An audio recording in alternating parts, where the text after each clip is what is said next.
Why does this question have 43.6 responses that say yes? This question is from Cheshire Vic. She put out, how does one leave out context in a retweet? Is that even possible? No, it's not possible. My brain hurts thinking about that. Had a long day, productive day. Had something to eat when I got home. Just sat here and seen this question. This is a poll on Twitter.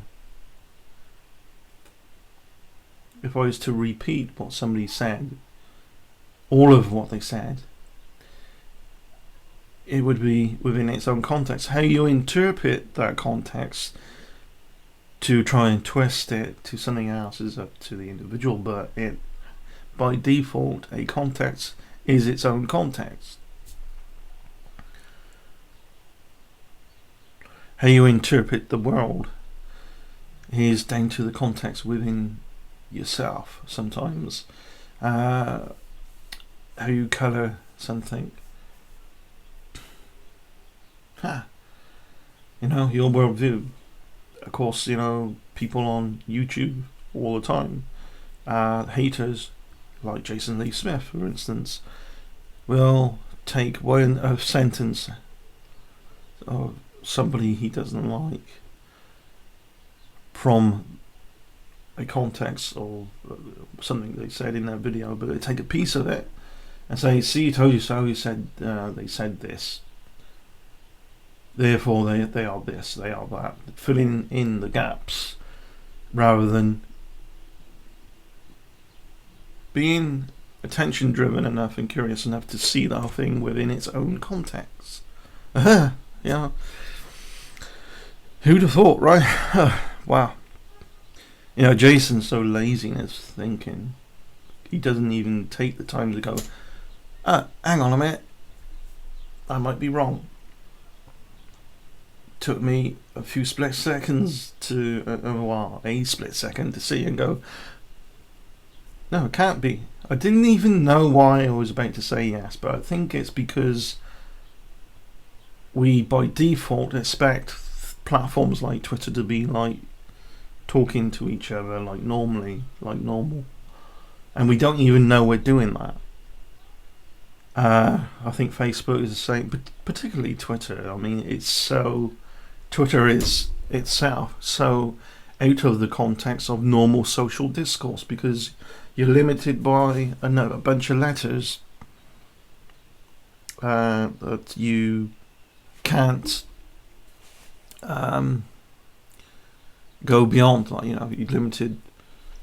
If you've got a lot to say, you're limited there, and that's not normal with normal social discourse, and it's frustrating.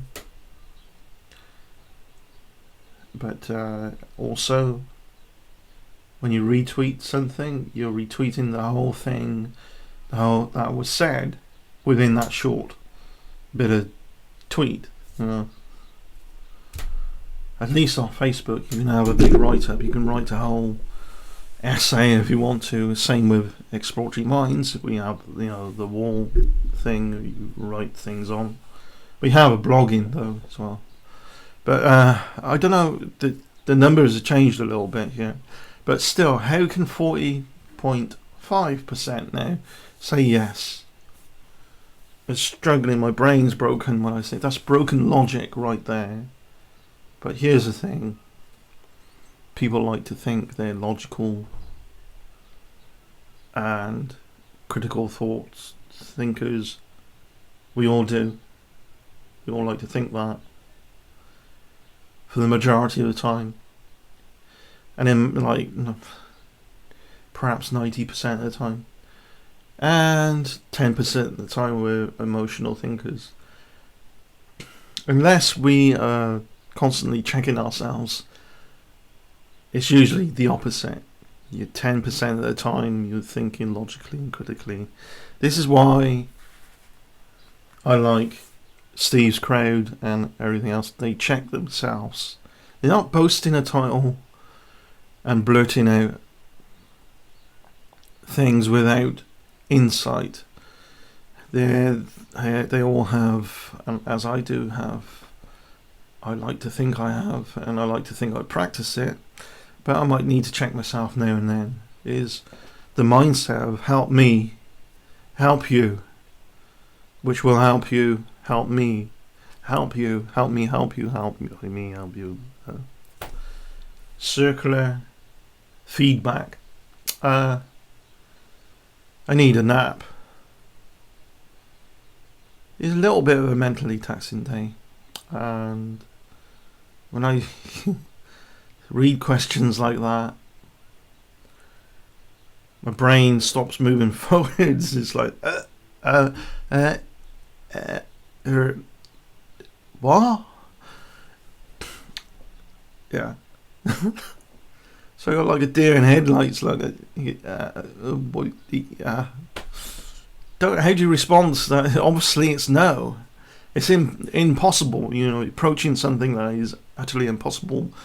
But 40.5% are saying, yeah, sure, that's possible.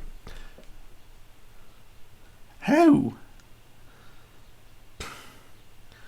If there is a logical argument for this, I'd love to see it, because, you know, for the life of me, I just think that is utterly impossible.